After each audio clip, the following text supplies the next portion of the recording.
U.S. Supreme Court Justice Anthony Kennedy's retirement is giving the Kansas governor's race an odd twist by complicating the bid of a major Democratic candidate who's trying to rebuild his party's brand with rural voters but is hindered by his anti-abortion past. Former State Agriculture Secretary Joshua Swady argues that Democrats can't break an 8-year losing streak in all statewide races without pulling more votes from strongly Republican rural areas. But he could have trouble winning the August 7 primary because abortion rights advocates are energized, and Swady voted consistently for anti-abortion measures as a legislator.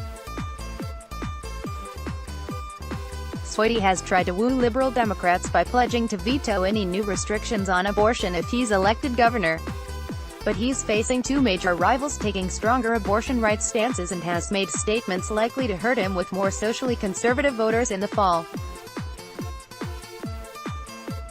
He's trying to be in the center of the road, where people get run over, said Mary Kay Culp, executive director of the influential anti-abortion group Kansans for Life.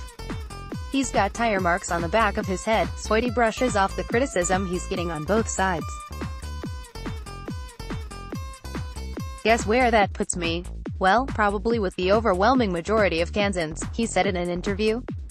President Donald Trump is expected to nominate a replacement for Kennedy who is receptive to overturning the historic 1973 Roe v. Wade decision, something that could give states free rein in setting abortion policies. It's incredibly important during the gubernatorial race that we have a nominee that holds the line when it comes to women's reproductive rights, said Julie Burkhart, founder and CEO of the abortion rights group Trust Women. Abortion rights advocates' passion was evident recently in neighboring Missouri, where Democrats amended their state platform to welcome people with diverse views on abortion, prompting a backlash from abortion rights supporters. Kansas Democrats' platform contains no such language. Illinois Rep. Dan Lipinski, one of the most conservative Democrats in Congress, narrowly won his March primary race in Chicago after his little-known liberal opponent blasted him for opposing abortion. In Nebraska, anti-abortion Democrat Heath Mello lost the Omaha mayor's race last year after the National Party chairman Tom Perez said every Democrat should support a woman's right to make her own choices. Advocates for sexual and reproductive rights can't afford to risk those rights by backing candidates who don't have a long-term commitment, said Brandon Hill, the president and CEO of Planned Parenthood Great Plains, which operates in Kansas, Missouri, Oklahoma and Arkansas. One of Swady's major Democratic rivals, State Sen. Laura Kelly, of Topeka, said she would not only veto new restrictions but seek to roll back restrictions enacted under former Republican Gov. Sam Brownback and current GOP Governor Jeff Collier. It's not enough to say you won't make it worse, she said. And Swady's other major primary foe, former Wichita Mayor Carl Brewer, received loud applause and cheers from about 200 Democrats at a Thursday night forum in Topeka by declaring, "None of us have any damn business telling any woman what she needs to do with her body." Swady, from the central Kansas town of Ellsworth, served in the Kansas House from 2003 until being appointed Agriculture Secretary in August 2009. He was a reliable anti-abortion lawmaker.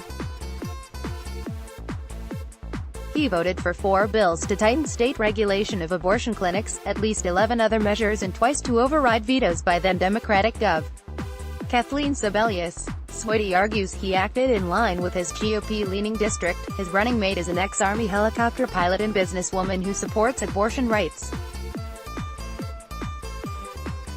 "I think my response and my position has always been a very sensible one," Swady said. "If people are paying attention, they should find out that I am a very reasonable person on this issue and any others." Some Democratic voters are willing to hear Swady out.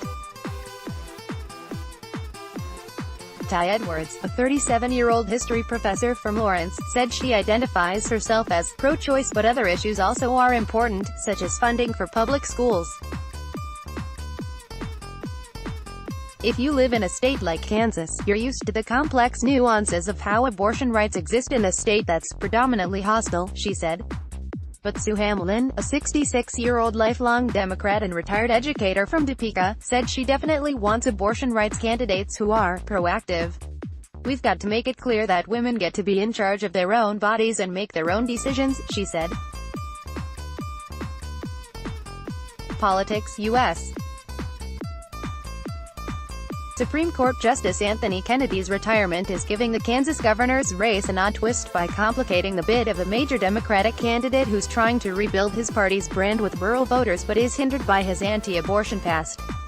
Kansas Governor, abortion, Joshua 4741 Saturday 7 July 2018 8:17 a.m. 2018-17-07 Saturday 7 July 2018 8:17 a.m. Newsmax Inc.